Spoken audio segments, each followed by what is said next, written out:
भर्तारं भेतारं कर्म भुभृतां ज्ञातारं विश्वतत्त्वानां वन्दे तद्गुणे लब्धे वन्दे तद्गुणे लब्धे वन्दे तद्गुणे लब्धे।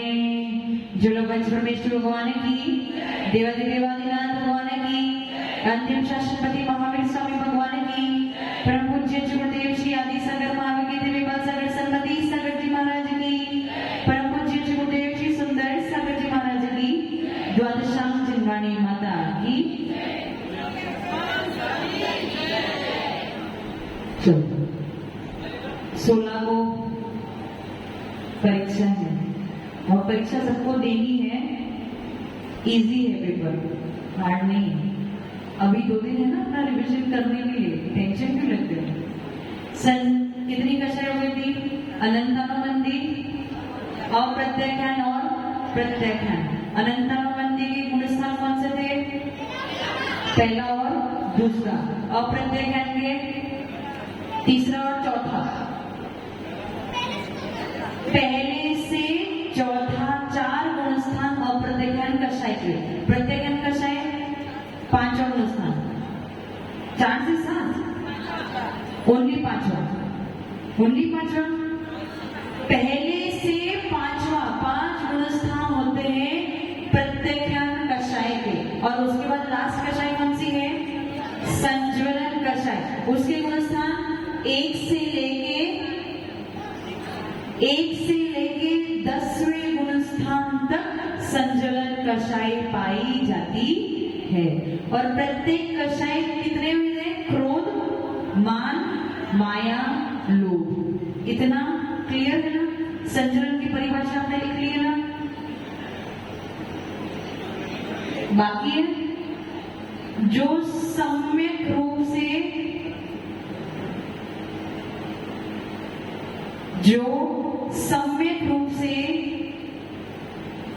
संयम के साथ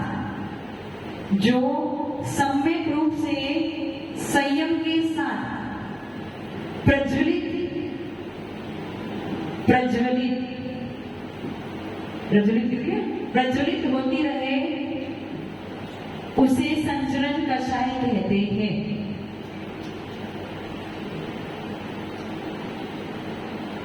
परिभाषा लिख ली। मिथ्यात्व को छोड़ने से कौन सी कषाय रोकती है? मिथ्यात्व को छोड़ने से कौन सी कषाय रोकती है? आवाज नहीं आ रही है। अनंतानुबंधी कषाय मिथ्यात्व को छोड़ने नहीं देती, क्योंकि अनंतानुबंधी क्या है? मिथ्यात्व की संगिनी है, इसलिए वो मिथ्यात्व को छोड़ने नहीं देगी। अप्रत्याख्यान कषाय यानी जो किंचित भी संयम को धारण ना करने दे, वो है अप्रत्याख्यान कषाय। इसलिए ये कषाय कहां तक मौजूद है? चौथे गुणस्थान तक, क्योंकि 5वें गुणस्थान से किंचित संयम प्रारंभ। 5वें गुणस्थान वर्ती जीव कौन है? कारिका, शुल्लक, शुल्लिका और प्रतिमाधारी, ये सब 5वें गुणस्थान वर्ती है। उसके बाद प्रत्याख्यान कषाय की परिभाषा क्या थी? जो सकल संयम को उत्पन्न ना होने दे, वो है प्रत्याख्यान कषाय। तो प्रत्याख्यान कषाय आपको कौन से गुणस्थान तक रोक के रखेगी?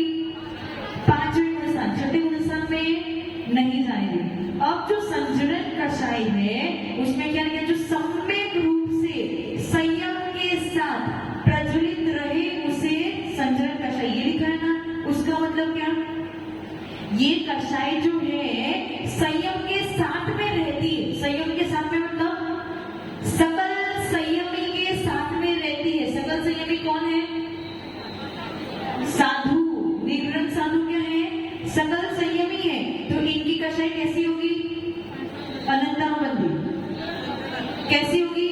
संज्वलन कषाय। कषाय ऐसी कषाय है जो उनके सकल संयम का घात हो, उनको संयम धारण करने दिया।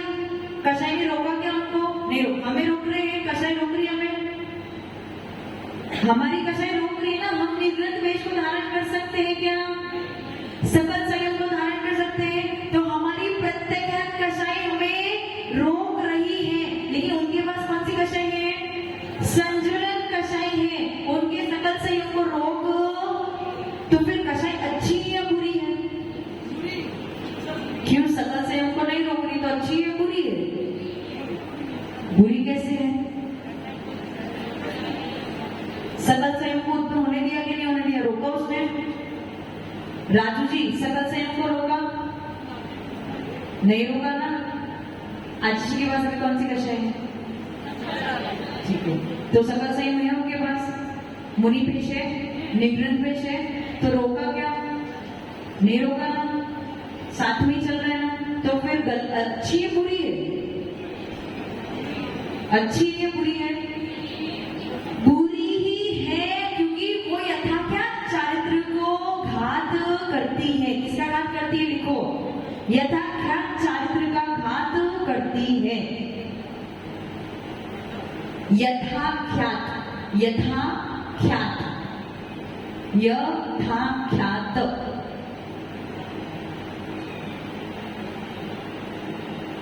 लिख लिया? किसका घात करती है? यथाख्यात चारित्र। अब यथाख्यात चारित्र का अर्थ क्या होता है? सकल संयम तो साधुओं के पास है, मुनि के पास सकल संयम है, उनके पास चारित्र है, पर यथाख्यात चाहिए। यथाख्यात, यथा यानी जैसा आत्मा का स्वरूप है वैसा का वैसा चारित्र उत्पन्न नहीं होने देती। कौन? संज्वलन कषाय। इसलिए संज्वलन कषाय भी बुरी है, लेकिन किसकी अपेक्षा अच्छी है? अनंतानुबंधी अप्रत्यख्यात और प्रत्यख्यात कषाय की अपेक्षा संज्वलन कषाय अच्छी है। पंकज जी, कौन सी कषाय को रोकना है आपको? कौन सी कषाय तोड़ना है आपको? कितनी कषाय तोड़ना है? आपकी इच्छा कितनी कषाय को तोड़ने की है? सबकी अभी बात नहीं हो सकती, तो 4 में से कितनी कषाय को तोड़ना है?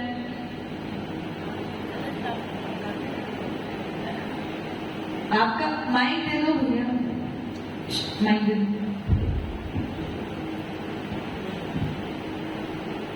है माइक है, नमस्कार, जय श्री गंगा जी। इच्छा अभी तक अनंतानुबंधी टूटी हुई है कषाय, टूटी है, आगे कितनी तोड़नी है? आगे प्रत्यज्ञान तोड़नी है, प्रत्यज्ञान तोड़नी है, उसके लिए आपको क्या करना पड़ेगा? कौन सा संयम? सकल संयम। सकल संयम यानी डायरेक्ट बात करो, आपको क्या धारण करना पड़ेगा? क्या बनना पड़ेगा? मुनि विषय आगे करना पड़ेगा। मुनि बनना पड़ेगा। मुनि बनने के भाव उत्पन्न हुए जिस दिन आपने कपड़े उतारे, परिग्रह का त्याग किया और आचार्य परमेश्वर ने आपके संस्कार किए, उसी दिन आपकी 3 चौड़ी कषाय टूट जाएगी। पंकज जी, तोड़नी है ना? मैंने आपसे प्रश्न इसीलिए पूछा क्योंकि मैं आपकी इच्छा जानना चाह रही थी। डायरेक्टली तो बोल नहीं सकते क्या बनना है, तो इनडायरेक्टली बोल दो, मुझे 3 कषाय तोड़नी है। 3 कषाय तोड़नी मतलब क्या बनना है उनको? विजेता जी, उनको क्या बनना है? तो बीच में रोकना। समझे? क्या कहना चाह रहे, समझ में आ रहा है ना? धनपाल जी, आपको कितनी कषाय तोड़नी है? माइक ले लो।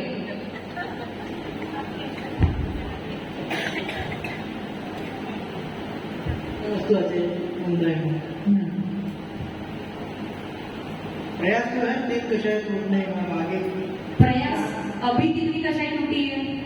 अभी तो शायद पहले स्थान में है, तो टूटी है, नहीं कह सकते। अभी स्टार्ट में ही है। आपसे तो मुझे अपेक्षा थी, राजू जी को तो जाने दो, आपसे मुझे अपेक्षा थी कि आप बोलोगे कि हाँ मैं चौथे स्थान में आ गई। चौथे में नहीं आ पाएगा, ये बात तो स्पष्ट है। प्रयास जरूर है, कहीं ना कहीं आदत बनी हुई है। तो पहले अनंतानुबंधी तोड़नी पड़ेगी, तब जाके प्रत्यज्ञान और अप्रत्यज्ञान की बात करेंगे। मैं तो सोच रही थी आप कहना चाह रहे हैं मैं 3 कषाय चौकटी को तोड़ना चाहता हूँ। जिस परिवेश में निकले माता जी अनायास रस्ते निकलते हुए चारों को हो ही जाता है।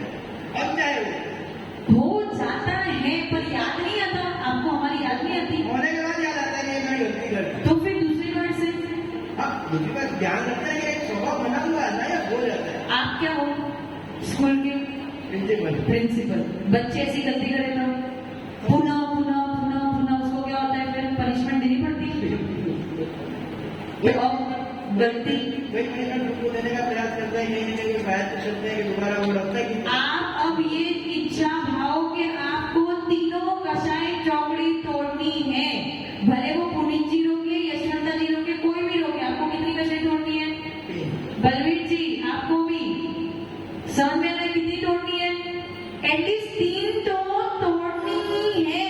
अब आपका समय पूरा हो चुका है, रिटायर हो चुके हो, समझ में आ रहा है? 3 कषाय आपकी टूटेगी क्या? आपकी कितनी टूटेगी? आपकी कितनी टूटेगी? दीपाली भाभी कुछ कह रही, कितनी टूटेगी? 2 तोड़ने के लिए क्या करना पड़ेगा? क्या करना पड़ेगा? क्या करना पड़ेगा? सीधी बात करो, क्या करना पड़ेगा? माताजी बनना पड़ेगा।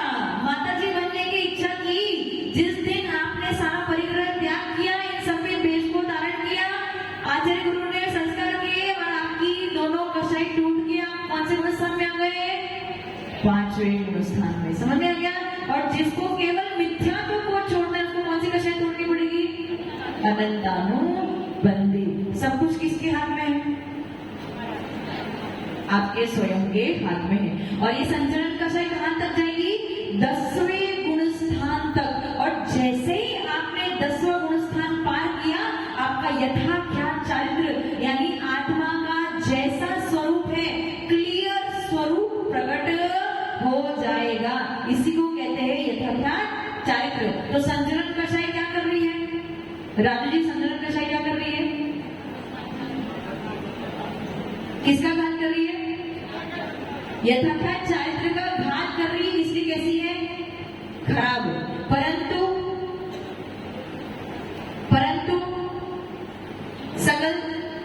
सकल संयम का घात नहीं करती है। इस अपेक्षा से तीनों की अपेक्षा वो अच्छी है। समझ में आया है? इतना क्लियर है ना? संचरण के कितने भेद हैं? क्रोध, मान, माया, लोभ। संचरण क्रोध कैसा है? जल की रेखा के समान। जैसे जल पे यदि आपने एक रेखा खींच ली तो क्या होगा? मिटाना पड़ेगा, उसे मेहनत करनी पड़ेगी।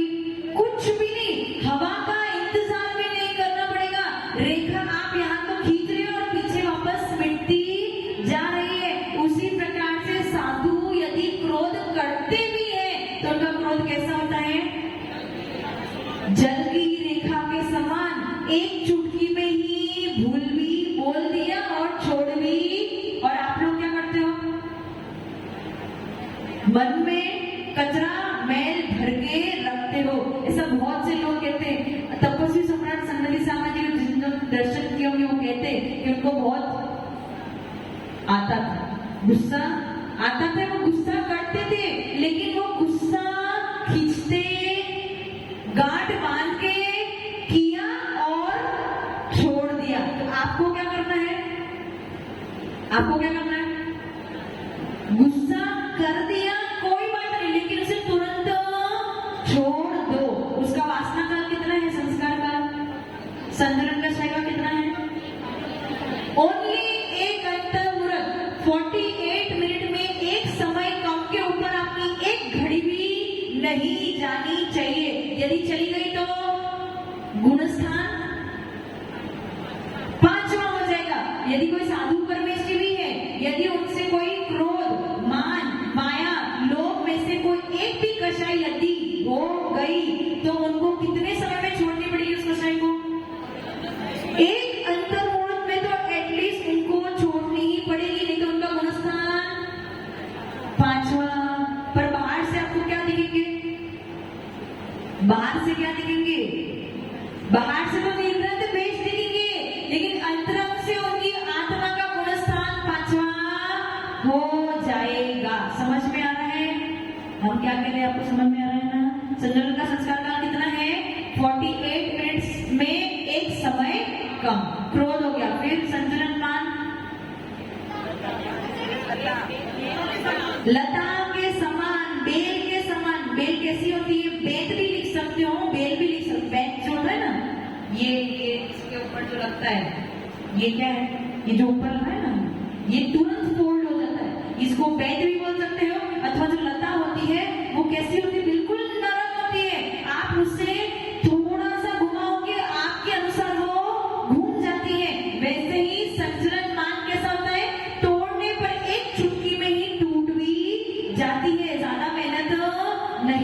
पड़ती। और अनंतानुबंधी मान कैसा था? शेल के समान, शेल को तोड़ते रहो तो भी टूटेगी, बॉम्ब ब्लास्ट करना पड़ेगा तब जाके कहीं वो विस्फोट करना पड़ेगा तब जाके टूटेगी। वैसी संचरण मान नहीं होती है। उसके बाद संचरण मान, फिर संचरण माया। माया कैसी होती है? खुरपे के समान, ज्यादा टेढ़ी मेढ़ी नहीं होती है, सीधी सरल ही होती है। और उसके बाद लोभ कैसा है? हल्दी के समान। यदि हल्दी का दाग लग जाए कपड़ों पे तो धूप में रखने मात्र से ही उसका कलर उड़ जाता है, हल्का पड़ जाता है, आपको धोने की भी जरूरत नहीं पड़ती है। इसलिए संचरण लोभ कैसा है? यदि साधु के मन में थोड़ा सा लोभ उत्पन्न हो भी जाता है तो वो अपनी आत्मा को याद करते हैं और वो सोच लेते हैं कि ये मेरा स्वरूप नहीं है और तुरंत उस लोभ को छोड़ देते हैं। समझ में आया? और आपको यदि कोई लोभ उत्पन्न हो जाए तो जब तक वो वस्तु की प्राप्ति नहीं कर लोगे तब तक आपका वो लोभ मिटने वाला, और वो लोभ मिटेगा नहीं, वस्तु की प्राप्ति हो भी जाएगी और लोभ बढ़ जाएगा कि अभी एक गाड़ी मिली तो एक दूसरे भी, एक बेटा हुआ तो दूसरा भी, ऐसे आपका धीरे धीरे लोभ आप कभी बना। अगर कोई वस्तु आपको सामने से दे रहे भैया ले लो तो आप एक बार लज्जा पूर्वक मना कर दोगे, दूसरी बार लज्जा, तीसरी बार तो, क्योंकि मन में लोभ बैठा है। समझ में आया? 10वें गुण स्थान तक कौन सी कक्षा है? 1 से लेके 10वां गुण स्थान, 1 से लेके 5वां गुण स्थान प्रत्याख्यान, 1 से लेके 4था गुण स्थान और 1 से लेके दूसरा गुण स्थान अनंतानुबंधी। समझ में आ गया? क्लियर है ना? अब इसमें कोई डाउट, शंका नहीं है ना? किसी को पूछना है? पहला गुण स्थान किसका है? मिथ्या दृष्टि का। कौन से कर्मों के उदय की वजह से? मिथ्या कर्म के उदय की वजह से। तीसरा गुण स्थान मिश्र प्रकृति के उदय की, और चौथे से लेकर 7वां गुण स्थान सम्यक प्रकृति के उदय की वजह से। समझ में आ गया? अब पहले गुण स्थान में यदि कोई जीव है, जैसे राजू जी अभी पहले गुण स्थान में है, तो उनके कौन सी प्रकृति उदय में है? 3 में से सम्यक, मिश्र और मिथ्या। इसमें से कौन सी प्रकृति उदय में है? मिथ्या। और कषायों में से कौन सी कषाय उदय में है? कुछ गलत नहीं है? सोचो सोचो, चारों ही कषाय उदय में है। ये छोटे बच्चों को भी पता है। लॉजिक लगाओ, कंसेप्ट लगाओ। पहले गुण स्थान में चारों कषाय है, लेकिन प्रधानता यदि बात करेंगे तो किसकी है? अनंतानु। सबसे ज्यादा रंग किसका चला है? अनंतानुबंधी का। लेकिन रंग किसके पास है? चारों के पास अपने अपने रंग बैठे हैं। तीसरे गुण स्थान में यदि कोई जीव है तो 3 दर्शन मोहिनी की प्रकृति में से कौन सी प्रकृति का उदय होगा? मिश्र प्रकृति का। और कषाय में गलत, 3 कषाय का उदय होगा। कौन सी 3 कषाय? अप्रत्ययन, प्रत्ययन और संजनन। यदि कोई जीव चौथे गुण स्थान में है तो उसको 3 दर्शन मोहिनी की कौन सी प्रकृति में उदय होगा? सम्यक प्रकृति का। और कषाय में से 2 कषाय, 3 कषाय। अप्रत्ययन कषाय कौन से गुण स्थान तक है? 1 से लेके 4थे गुण स्थान तक। इसलिए 4थे गुण स्थान में भी नहीं समझ में है कंसेप्ट। पहले गुण स्थान और दूसरे गुण स्थान तक कितनी कषायों का उदय है? 4 कषाय का उदय है। दूसरे गुण स्थान को पार करने पे अनंतानुबंधी छूट गई। अब तीसरे और चौथे गुण स्थान में कितनी कषाय का उदय है? 3। अप्रत्ययन, प्रत्ययन और संचलन। अनंतानुबंधी को छोड़ दिया। अब 5वें गुण स्थान में आने के लिए आपने कौन सी कषाय छोड़ी? अनंतानुबंधी भी छोड़ी और अप्रत्ययन भी छोड़ी। बची कौन सी? प्रत्ययन और संजनन। और जैसे ही 6ठे गुण स्थान में आई, आपने 3 कषायों को छोड़ दिया। लास्ट की संजनन कषाय आपके पास शेष बची। समझ में आया? इसको इस तरीके से बोलो या उस तरीके से बोलो। बात मैंने क्या बोला, अनंतानुबंधी कौन से गुण स्थान से कौन से गुण स्थान पे है? पहले दूसरे। अप्रत्यज्ञान 1 से 4, प्रत्यज्ञान 1 से 5 और संतुलन 1 से 10। तो पहले गुण स्थान में कितनी कषाई है? चारों ही कषाई। समझ में आ रहा है कि नहीं आ रहा है? इस पे थोड़ा विचार करना, समझ में आ जाएगा। कंसेप्ट है, लॉजिक है, सिंपल लॉजिक है। क्या हो गया निर्मला जी? संतुलन कषाई आपकी पूरी हुई और संतुलन कषाई आपने तोड़ दी, तो आपने यथाख्यात चारित्र को प्राप्त। इसके सिर्फ सपने देखो, क्योंकि अभी आपके अनंतानुबंधी भी छुट्टी नहीं है। ठीक है। अब कषाय वेदनी के 16 प्रकृति आपकी अनंतानुबंधी की 4, अप्रत्यज्ञान की 4, अप्रत्यज्ञान की 4 और संतुलन की 4। कषाय वेदनी पूरी हो गई।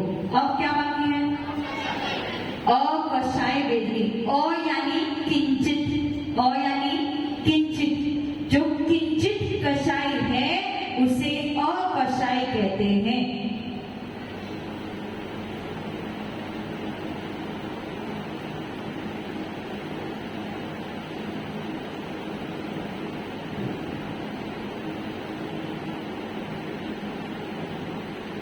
अब कषाय वेदनी और अकषाय वेदनी में क्या फर्क है? जो कषाय है वो स्थूल है, वो मोटी है, और अकषाय यानी किंचित कषाय है, मतलब पूर्ण रूप से घात, आत्मा का घात तो करती है, लेकिन पूर्ण रूप से घात जब वो अकषाय कषाय के साथ मिश्रित हो जाती है तब प्रॉपर आत्मा का घात करती है। वो कैसे? अकषाय वेदनी के 9 भेद है।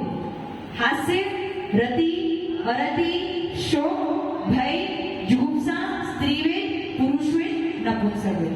हास्य यानी हंसना, जो हंसने में कारण बने उसे हास्य कर्म कहते हैं।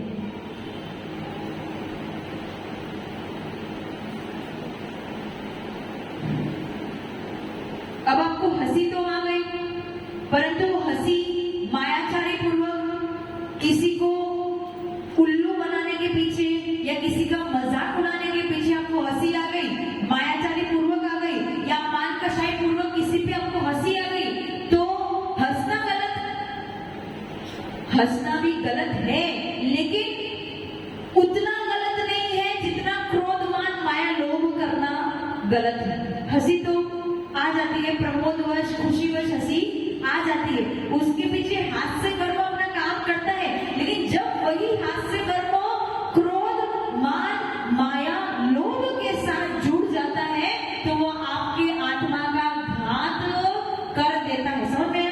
हंसना है, हंस लिया आपने, लेकिन किसकी वजह से हो चुके?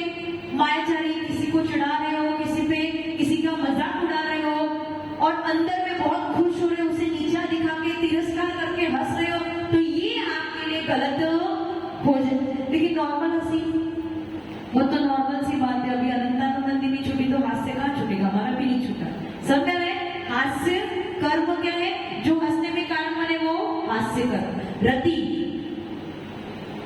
रति यानी प्रियतम, रति यानी जो द्रव्य, क्षेत्र, काल, भाव आपको प्रिय लगे या जिसमें आपको रमण करने की इच्छा हो, उसे रति कहते हैं।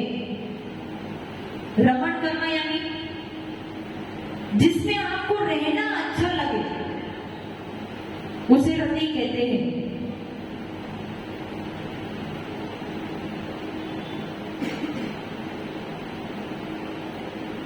साधना जी, आपको ये साड़ी अच्छी लग रही है? अच्छी लगती है? अच्छी लगती है, मतलब आपको इस साड़ी से रति है। रति यानी आपको ये प्रिय लग रही है, परंतु इस देखो, जो वस्तु अच्छी हो तो अच्छी, अगर प्राकृतिक सौंदर्यपना है तो अच्छा तो लगेगा ही, और जो कुरूप है वो कुरूप लगेगा ही। लेकिन रति वस्तु की प्राप्ति होने के बाद उसके प्रति उत्पन्न हुआ लोभ आपके लिए घातक। कोई वस्तु पड़ी है दुकान में, एप्पल का आईफोन पड़ा है, अच्छा लग गया मतलब रति हो गई मतलब प्रिय लग गया, लेकिन अब लोभ उत्पन्न हो गया कि वो मुझे कैसे भी करके मुझे भले चोरी ही क्यों ना करना पड़े लेकिन करनी तो ये क्या हो गया? गलत है। ये क्या हो गया?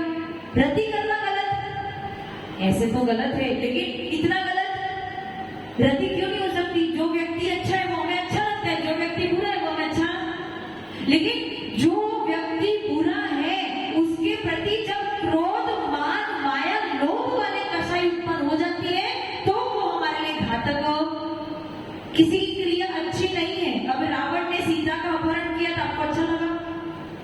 गलत किया तो अच्छा कैसे लगेगा? लेकिन उस रावण के प्रति जो द्वेष के भाव उत्पन्न हो गए वो हमारे लिए गलत। समझ में आया मैं क्या कह रही हूँ? धनपाल जी समझ में आ रहा है? रिनेश जी, नाम भूल गई थी मैं आपको, बहुत दिन बाद आपके दर्शन में ना, इसलिए समझ में आ रहा है मैं क्या कह रही हूँ? साधना जी आपको अच्छी लगती है? अच्छी लगती है तो ये रति हुई, लेकिन उसके प्रति जो लोभ उत्पन्न हो जाएगा वो हमारे लिए गलत हो जाएगा। अगर लोभ होगा तो आप उस वस्तु को छोड़, जिस वस्तु के प्रति आपको रति होगी ना, आपको अपने परिवार के प्रति रति है ना, खूब बहुत ज्यादा, लेकिन उस रति के साथ के पीछे क्या जुड़ा हुआ है? लोभ जुड़ा है। वो लोभ आपको छोड़ने नहीं दे रहा है। ये हाथ से रति के बाद रति का उल्टा, जो हमें पसंद ना है वो अरति, दुर्गंध आ रही है तो वो अरति हमें अच्छी नहीं लग रही है, लेकिन उस दुर्गंध को लेके यदि आप क्रोध करते हो, मान करते हो, माया करते हो तो वो आपके लिए घातक हो जाएगी। अरति समझ में आई ना? उल्टा, रति का उल्टा। अरति के बाद शोक, यानी दुख उत्पन्न करना, शोक करना, किसी अनिष्ट का संयोग होगा। अनिष्ट का जो हमारे लिए इष्ट नहीं है, जो हमें अच्छा नहीं लगता, उसका हमारे साथ संयोग हो गया तो ये हमारे लिए शोक हो गया, दुख। आप दुखी हो जाते ना यदि किसी प्रियजन का मरण हो जाए तो। इष्ट का वियोग हो गया, जो हमारे लिए प्रिय था उसका वियोग हो गया, तो इष्ट वियोग में आपको क्या उत्पन्न होगा? शोक उत्पन्न होगा। तो इस शोक के पीछे क्या है? शोक के पीछे शोक कर्म है जिसके वजह से आपको शोक उत्पन्न होता है। लेकिन जब उस शोक के साथ में क्रोध, मान, माया, लोभ जुड़ जाती है तब वही शोक आपके लिए घातक बन जाता है। ठीक है? शोक के बाद क्या है? भय, यानी डरना। यहाँ पे कोई शेर आके खड़ा हो जाएगा तो आप डरोगे? डरेंगे, हम डरेंगे, नॉर्मल सी बात है। शेर आके खड़ा हो गया, डर तो किससे? भय से। लेकिन वो भय के साथ में जब अन्य कषाय जुड़ गई तो हमारे लिए घातक हो जाएगी। भय के बाद जुगुप्सा, यानी ग्लानि करना। क्या करना? जुगुप्सा यानी ग्लानि करना। उसके बाद क्या है? स्त्री, पुरुष, स्त्रीवेद, ठीक है, स्त्रीवेद। पुनीत जी आपका कौन सा वेद है? पुरुष वेद। पक्का? कैसे पता चला? पुरुष वेद है आपका, स्त्री वेद। यहाँ पे जो वेद कर्म है, यहाँ पे शरीर का चिंतन नहीं लेना है, यहाँ पे आपके आत्मा के परिणाम लेने हैं। आप बाहर से पुरुष लिंग वाले हो सकते हो, आप बाहर से स्त्री लिंग वाले हो सकते हैं, बाहर से कोई नपुंसक लिंग वाला हो सकता है, लेकिन अंतरंग में हो सकता है कि बाहर से कोई पुरुष लिंग वाला अंतरंग में स्त्री वेद को धारण करके बैठा हो, बाहर से कोई स्त्री लिंग वाली अंतरंग से पुरुष वेद को धारण करके बैठी हो, बाहर से कोई नपुंसक लिंग वाला अंतरंग से पुरुष अथवा स्त्री अथवा नपुंसक वेद को धारण करके बैठा हो। समझ में आ रहा है मैं क्या कह रही हूँ? अंतरंग से मतलब ऐसी कुछ स्त्रियां होती है जो बाहर से तो स्त्रीलिंगी है लेकिन अंतरंग में बहुत पौरुष है। ऐसा पौरुष के पुरुष भी इतना पौरुष उत्पन्न नहीं कर सकते। जैसे रानी लक्ष्मीबाई, झांसी की रानी, ये सब कौन है? उनमें खूब सारा पौरुष था। वो उसका नाम हाड़ा रानी। हाड़ा रानी में क्या किया था?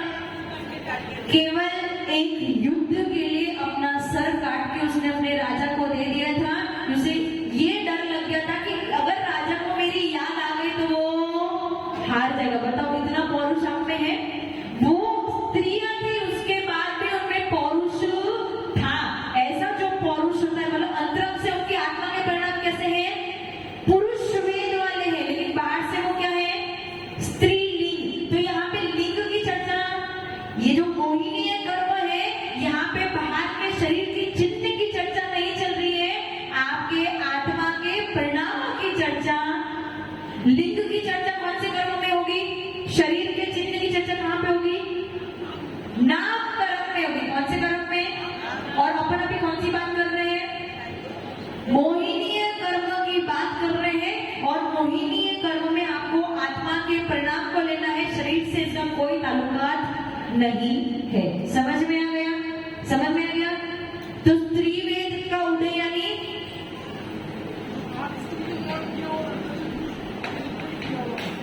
स्त्री वेद का अर्थ क्या होता है? स्त्री विषय परिणाम होना स्त्री वेद कर्मों का काम है। स्त्री विषय यानी स्त्रियों के परिणाम कैसे होते हैं? नेचुरली स्त्रियों के परिणाम किनकी तरफ होते हैं? पुरुष की तरफ होते हैं। तो जो पुरुष की अभिलाषा उत्पन्न करती है वो कर्म कौन है?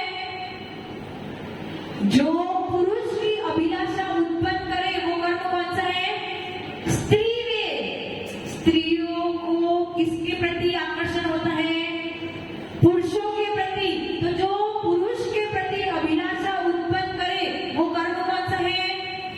स्त्री वेद। जो स्त्रियों के प्रति अभिलाषा उत्पन्न करे वो कर्म कौन सा है?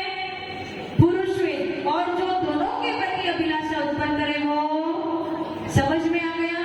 ये आपके भाव है, ये बाहर के चिन्ह, ये आपके आत्मा के भाव है। क्लियर? इतना क्लियर है? नॉर्मल सी बात है, आप स्त्री वेदी हो तो आपको पुरुष के प्रति आकर्षण तो, लेकिन उस आकर्षण पे आप इतने लोभी बन जाना, इतने लोभी बन जाना, ये आपके लिए घातक हो। मैं आपको क्या कहना चाह रहा हूं, समझ में आ रहा है ना? जो पुरुष वेदी है उनको निश्चित तौर पे किनके प्रति आकर्षण होगा?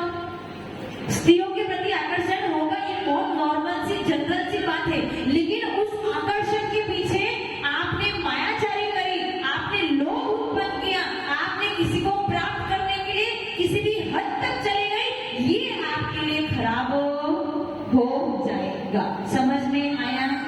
आया? वेद कर्म का उदय हमें आ रहा है क्या? हमें वेद कर्म का उदय है? हमें नहीं है? हमें है कि नहीं है? हमें है कि नहीं है? हमें भी है, हमें भी कर्म उदय में आता है। लेकिन हम क्या करते हैं?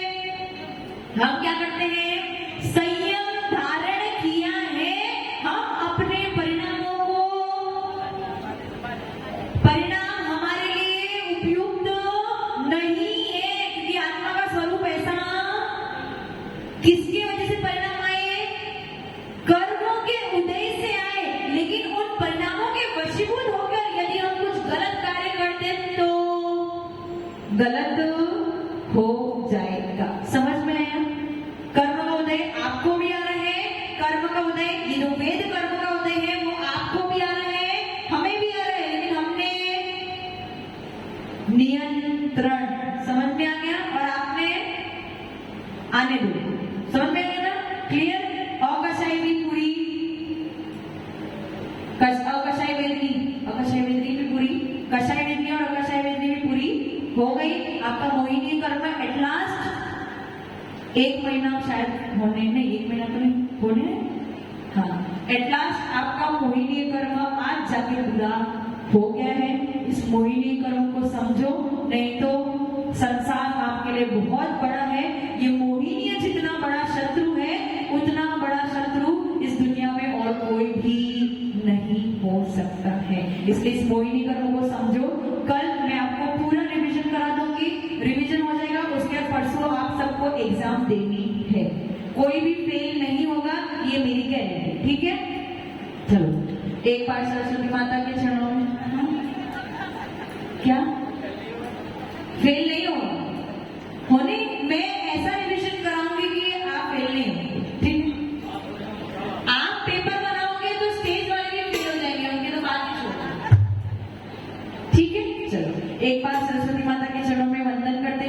करते हैं, इस भावना के साथ में एग्जाम से कोई तात्पर्य नहीं है, उस शब्दों को लिखने से भी तात्पर्य नहीं है, लेकिन 1 महीने में जिस मोहिनी कर्म के बारे में सुना है उसको सुनकर समझकर उस मोहिनी से दूर हुए, ताकि हमारा संसार चुल्लू प्रमाण रह जाए।